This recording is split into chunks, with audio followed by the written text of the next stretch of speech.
দর্শক আসসালামু আলাইকুম, স্বাগত জানাচ্ছি আমার কথা শুনবার জন্য। ইশরাক হোসেন, তিনি জনতার মেয়র হিসেবে পরিচিত ঢাকার বিএনপির সিনিয়র নেতা।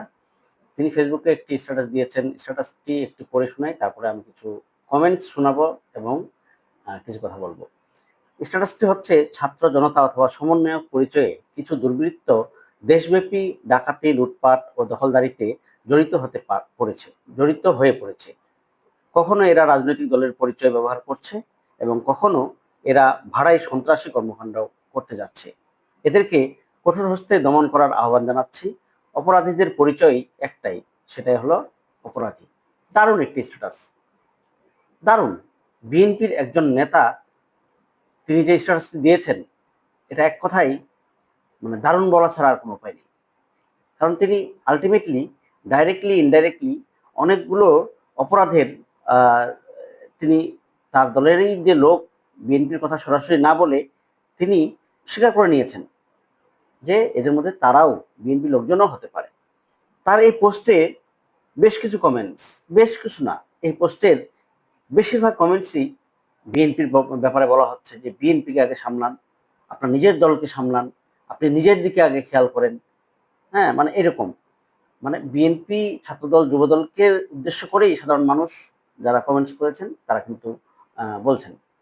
তো সেই জায়গায় একজন লিখেছেন, সারাদিনে 10টা লুটপাটের নিউজ চোখে পড়লে দেখি 9টাই আপনাদের দলের, অথচ সেগুলো নিয়ে আপনার কোনো মন্তব্য নাই, দায় চাপিয়ে দেন ছাত্র জনতার উপর।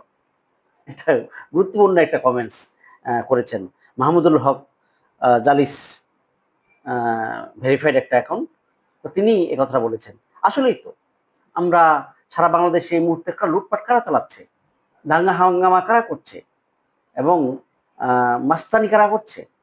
সার্জিস আলমের, সার্জিস আলম সেই গণ অভ্যুত্থানের অন্যতম একজন নায়ক, এই মুহূর্তে জাতীয় নাগরিক পার্টির উত্তরাঞ্চলের প্রধান। তার উপর হামলা চালানো হয়েছে, তার লোকদের উপর হামলা চালানো হয়েছে। হ্যাঁ, তিনি সেখান থেকে দ্রুত সটকে না পড়লে হয়তো তার উপর হামলা হতোই। এবং কারা চালিয়েছে জানেন?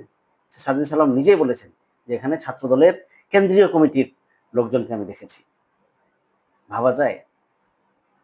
নর্থ সাউথ ইউনিভার্সিটিতে সেই বসুন্ধরা এলাকায় সেখানকার যে যাদের উপর হামলা হয়েছে তারা বলছেন যে এখানে ছাত্রদলের নেতারা কর্মীরা ছিল, এবং সেটা তাও আবার কি কয়েকজন ছাত্রদলের নেতা কর্মী, বাকি যারা ছিল তাদেরকে কখনো ছাত্র বলে মনে হয়নি তাদের। তাহলে ভাই সামলান একটু, আপনাদের দলের নেতা কর্মীরা উল্টাপাল্টা কথাবার্তা বলে বেড়াচ্ছেন। কেউ বলছেন তারেক জিয়ার নাম নেওয়ার আগে উজু করতে, তারপরে কেউ কেউ বলছেন কি, গতকালকে দেখলাম আমি একটা ভিডিওতে, যে বলছেন নির্বাচনের আগে কেউ কোনো চাঁদাবাজি করবেন না। ভাই তাহলে কি নির্বাচনের পরে করবেন চাঁদাবাজি? ক্ষমতায় এনে বসাবে জনগণ, তারপরে চাঁদাবাজি শুরু করবেন আপনারা? মানুষকে এত ভোদায় ভাইবেন না, মানুষ অনেক চালাক। আপনারা ঠিকভাবে চলেন, সোজাভাবে চলেন এবং জনগণের সেবা করেন। চাঁদাবাজি, লুটপাট থেকে শুরু করে দখলদারিত্ব এসব বন্ধ করেন। আপনার লোকজনই এগুলো বেশি করাচ্ছে।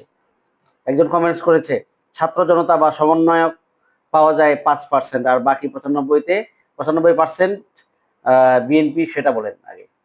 হ্যাঁ, একদমই তো সত্য কথাই বলছে। এই মুহূর্তে যা হচ্ছে, অপকর্মগুলো বেশিরভাগের সাথে জড়িত বিএনপি, ছাত্রদল, যুবদল এবং অঙ্গ সংগঠনগুলো বিএনপির, এটা পরিষ্কার। একই সাথে আমি বলতে চাই, গুলশানে যে ঘটনাটা ঘটলো, মব তৈরি করা হলো, মব তৈরি করে একটা বাড়িতে গিয়ে যেভাবে হামলা করা হলো, যেভাবে লুটপাট করা হলো, কারা করেছে এই পরিচয়গুলো সামনে আসা দরকার। আমি জানি না কারা করেছে, বাট পরিচয়গুলো সামনে আসলে মানুষ ক্লিয়ার হবে যে আসলে কারা করছে। আওয়ামী লীগের সেই দোসর, আওয়ামী লীগের দোসররা করছে, আওয়ামী লীগের যারা চামচা, আওয়ামী লীগের যারা ফ্যাসিস্ট, সেই গভর্নমেন্টের যারা হচ্ছে সমর্থক, তারা করছে, নাকি বিএনপি জামাতের লোকজন করছে, সেটা মানুষ জানা দরকার, মানুষ জানতে চায়।